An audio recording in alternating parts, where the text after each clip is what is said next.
Okay, so for this next one, we're going to use a limited palette called the Zorn palette. And this is a great beginner's palette for acrylic portraiture because it's super simple.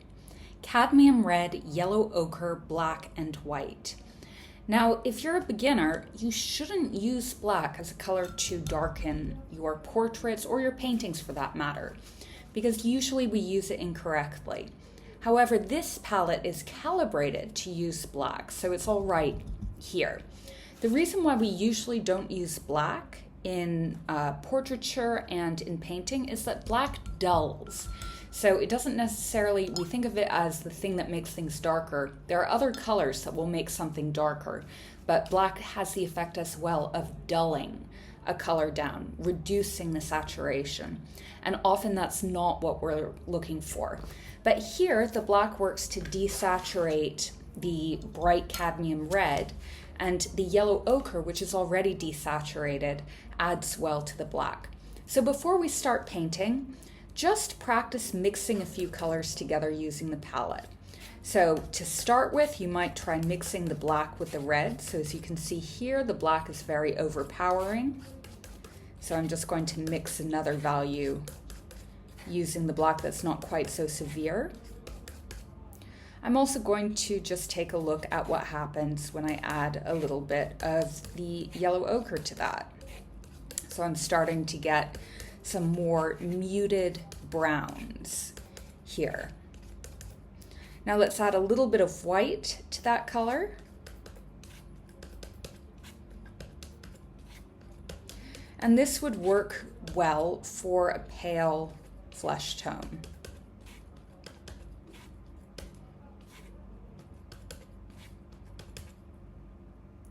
You can try to mix your own skin color using this mix. You might find that if you have a darker skin tone, you'll need some blue to get the brown color the correct shade. But just practice mixing a couple of different tones using these colors. Again, in terms of skin color, we are much more attuned to light dark values than we are to a perfect color match. So this palette can be used, really, you can say it's pretty universal. You can use it on pretty much any skin tone. It's not going to match the color exactly, but you can match the tone with it because you have such a wide range with the white and the black. I'm going to add a little bit more of this cadmium red to my palette here. I might need to get more palette sheets for the class. It's one of those things I always run low on. And here, just so we're experimenting with a different style, let's try using a glazing technique. So for this one, we're going to wet down the page first. And here we're going to use thin layers of acrylics. So it's not like specific to this palette that you would use a glazing technique. This is simply to introduce you to another way of working. It's just convenient to combine these two exercises together. But if you still want to work on blending using the same thickness of layers, by all means, go ahead. We're going to start, whoops, super messy acrylics. I need to remember to get cleaning supplies for the class. Okay, so I've got my Asaro head again. The light's pretty much the same, so I'm not going to have a lot of variation there. And this time I'm going to dilute some of the black and create a grayscale underpainting. I have to be careful because, the paint will want to bleed depending on how wet your page is. So here I'm just using black diluted with water to create the form of the face.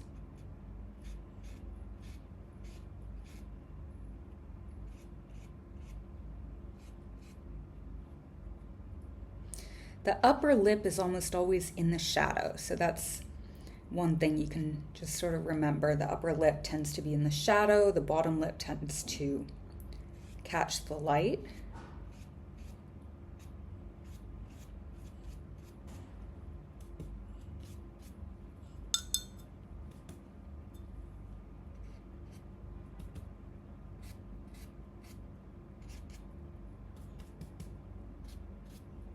Okay, and now that I've glazed down my grayscale, actually I'm gonna just get a little bit more gray here. It's fine if you put too much down because we're just going to be coming over this. I'm gonna go straight over the eyes. Now I'm going to come in with an opaque layer of the lightest value. So let's just put this here, down the nose, bottom lip, chin,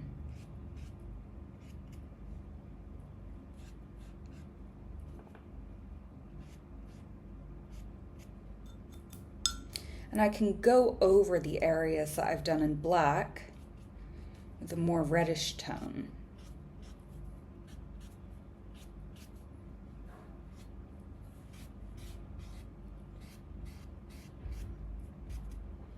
Now I'm going to add in the midtones, so just that mixture of cadmium red, yellow ochre, black, and white.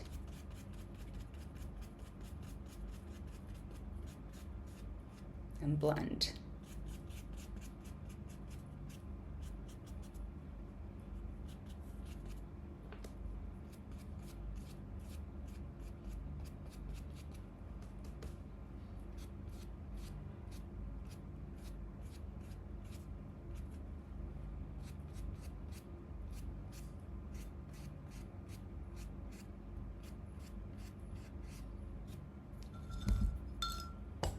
You can use your sponge if you want to even out the texture.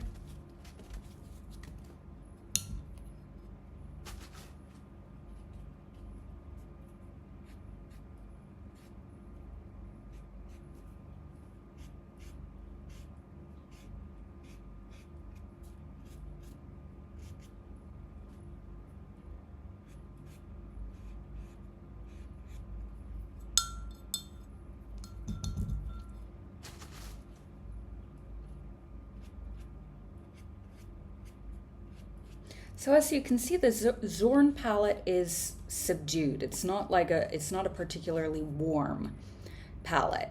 It is somewhat dulled, but you do get the transition of warm and cool values across the face, which is very useful.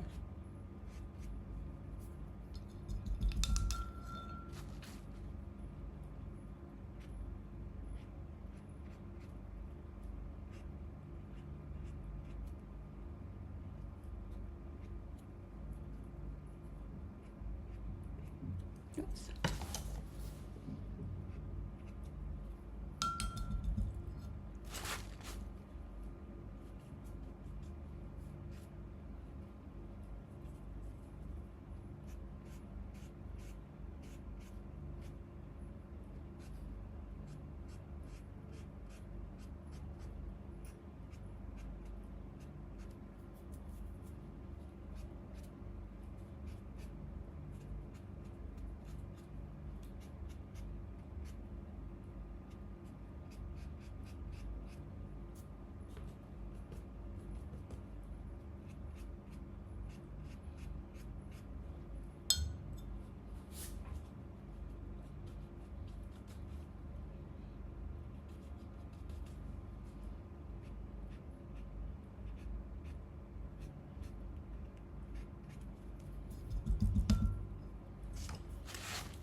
And then I can start to think about adding in layers that don't include any of the black in them. So, you know, to get kind of higher chromatic values, you might use just red, yellow ochre, and white.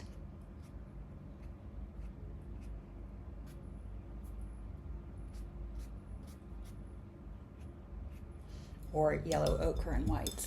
Get a bit more of that.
Oops, there we go.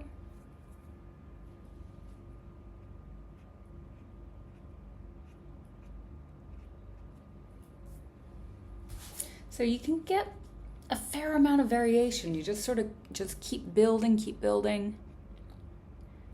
keep adding more and less saturated layers, and you do get a degree of variation.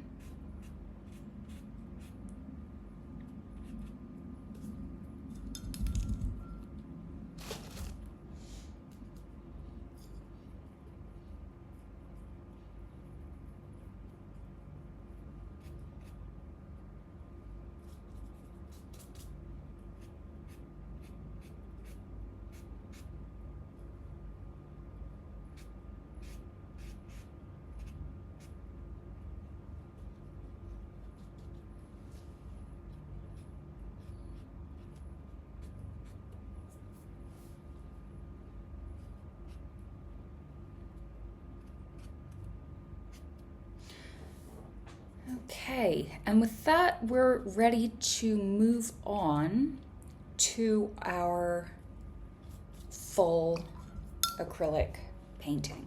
So burnt sienna and using the Zorn palette. And now we're going to start using burnt umbers and blues and other colors that will create a range of skin tones.